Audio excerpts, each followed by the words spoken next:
Good morning. How are you? I'm frightened and intimidated. I am intimidated to present amongst such esteemed panelists, all of whom work at prestigious institutions and perform stellar research. I am humbled and honored to be included in this group. Secondly, I am frightened today because I am making myself quite vulnerable to you. I travel with a prop. I got some excellent advice right before the presentation to tell you that this prop, it's a Confederate flag riddled with bullet holes. It's a very sensitive topic, so I'm not going to show it to you, but I carry it with me all the time because it's emblematic of what I do. You see, I was raised in a white nationalist family. I was raised to support the Confederate cause, indoctrinated into holding beliefs that my white skin is superior to others, and that my role as a woman is to become a submissive wife and a dutiful mother. Much to the chagrin of my parents and grandparents, I became neither. I grew into a proud lesbian academic.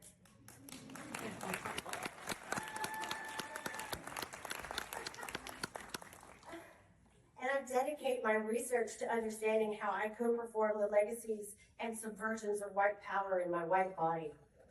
I am able to do this because of scholars like D. Soyini Madison, John Fletcher, and Sandra Richards, whose work exemplifies vulnerability, deep empathy, and the courage to confront problematic ancestors. My name is Rebecca Jackson, and last year I graduated with a PhD in theater and performance studies from the University of Georgia.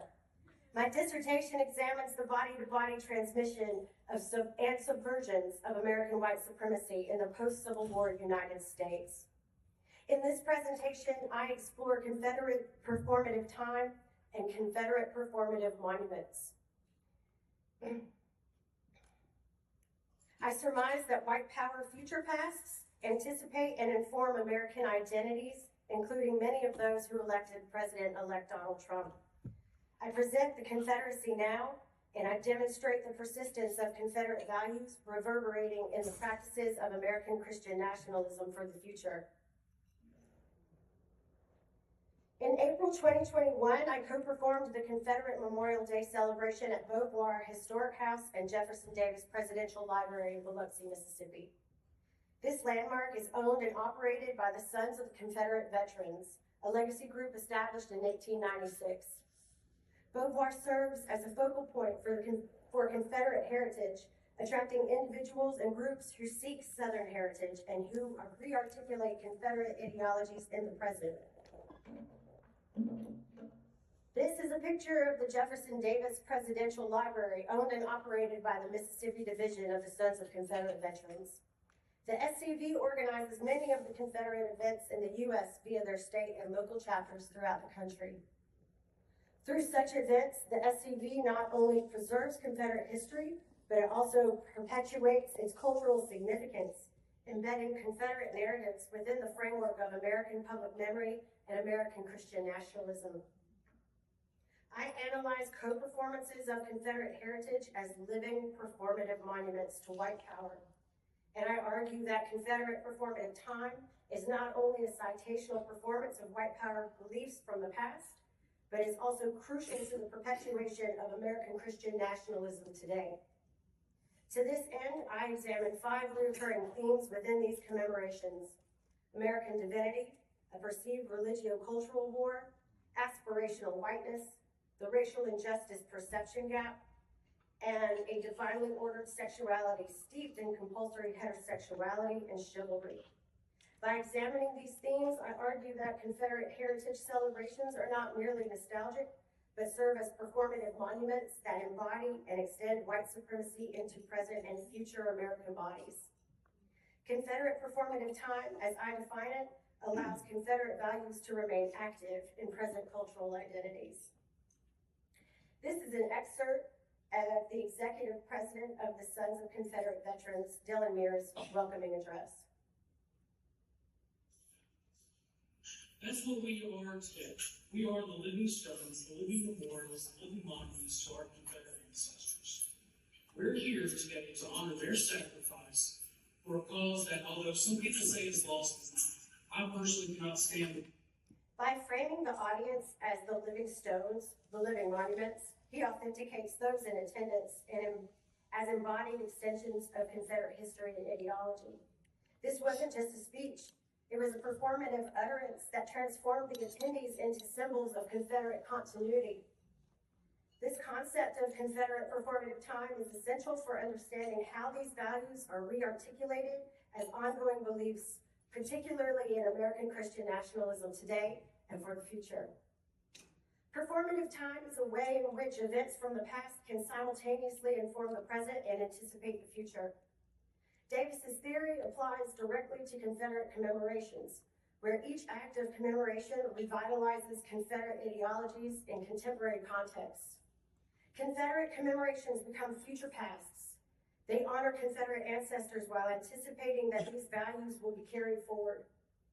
Mirror's invocation of the audience as living stones exemplifies this layering, transforming the spectators into participants who are tasked with sustaining the Confederate legacy. Rebecca Schneider's concept of performance remains challenges the traditional notion that performances disappear once they conclude. Confederate commemorations, as Schneider argues, act as a living archive by preserving memory through the body.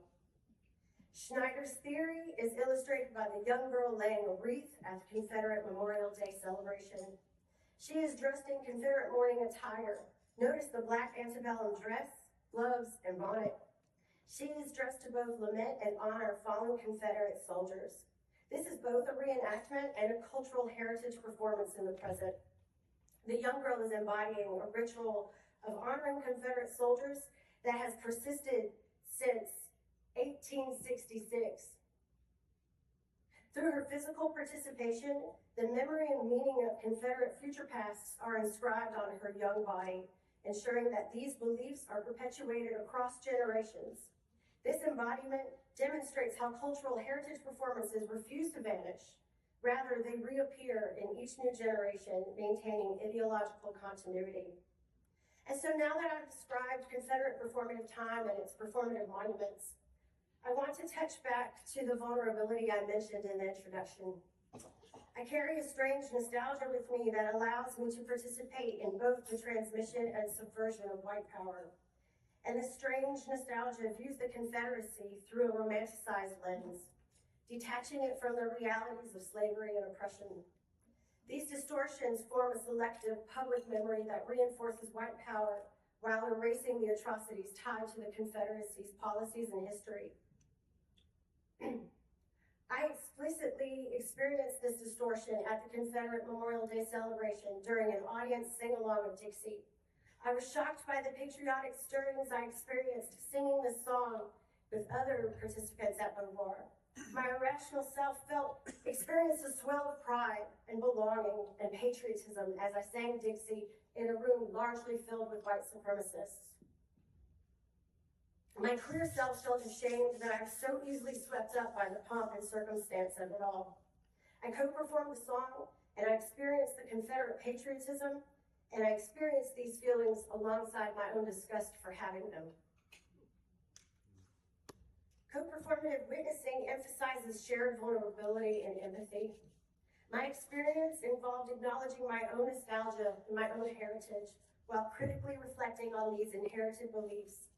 Like Sandra Richards, I hear my ancestors knocking on the door, waiting to be let in, and I accept them. Like John Fletcher, I practice a deep empathy. I love my ancestors. I love my grandma. I love my dad. Both inculcated me into white nationalism.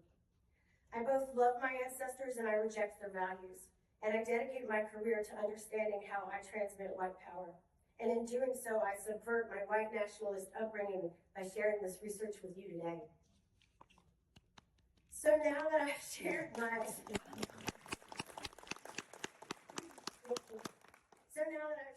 argument and methodology, I want to share the 5 themes of Confederate performative time. These themes also form the ideological backbone of American Christian nationalism. American divinity, perceived religio-cultural war, aspirational whiteness that idealizes whiteness as a lifestyle aesthetic and a code of conduct that permeates Southern Christian values. a racial injustice gap that highlights conflicting views of race in the United States. Compulsory heterosexuality invoked through preordained biblical gender roles. By identifying these 5 themes, I hope you see how Confederate performative time invokes and perpetuates American Christian nationalism today and for the future. The keynote speaker at the Confederate Memorial Day celebration was Susan Lee. She's descended from, and I'm quoting the program, 5 great Confederate war heroes. Lee invokes God's design for humanity and a religio-cultural war when she says, this is a spiritual war. This is not about Confederacy. This is not about a war. This is about wanting to take people who are still spiritual, Christian, Judeo-Christian people and make them sit down and be quiet. And the first thing they could come after was our Confederate heritage. And folks, guess what? We know how this ends because we've read the book and we read it to the end and we win. So the third reason we should be here is because we know we're going to win in the end. And this is what it's all about. Susan Lee's address reinforces Confederate ideology as a spiritual mission. She frames the Confederate cause as morally righteous, aligning it with American Christian nationalist values.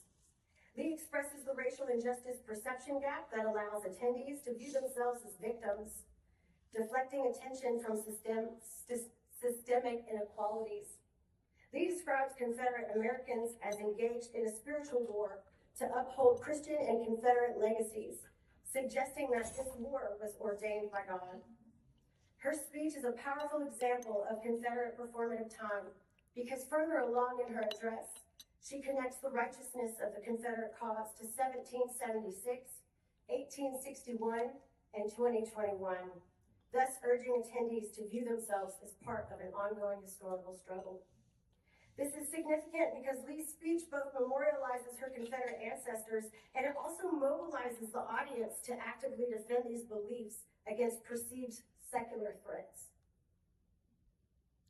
At first glance, this photo appears to show 4 women and the young girl who I mentioned earlier. You will notice that the women have their wrists covered. This is a performance remain of their ancestors' sexuality. It is customary for antebellum women to cover their wrists and ankles. It was believed that a woman's purity would be compromised if her ankles or wrists came into public view. An antebellum white man would be obligated to court and marry a white woman if he saw her exposed wrists and ankles. Like Derek Bell, I believe in the permanence of racism in the U.S. This permanence illustrates how white supremacy adapts to new social contexts, maintaining its influence.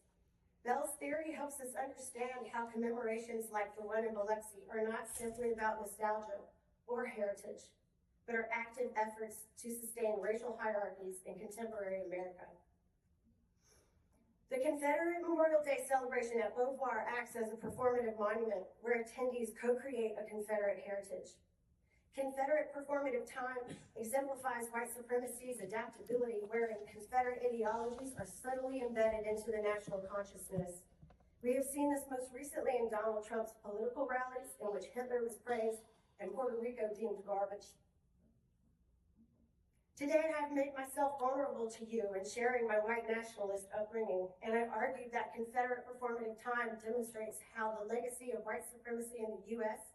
is not confined to history, but lives on in American identities, many of whom proudly voted for Donald Trump. I hope I have convinced you today that we are living in a white power future past. I believe that we are all co-performing the legacies and subversions of white supremacy in the United States. I co-perform these hateful legacies and I uncover new legacies in my research almost weekly. And I dedicate myself to understand them and subvert them in my research. I urge you to think about Confederate performative time as organized, popular, and motivated by spiritual morality.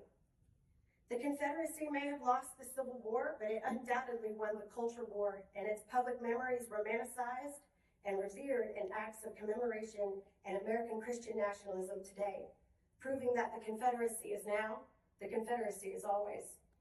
Thank you.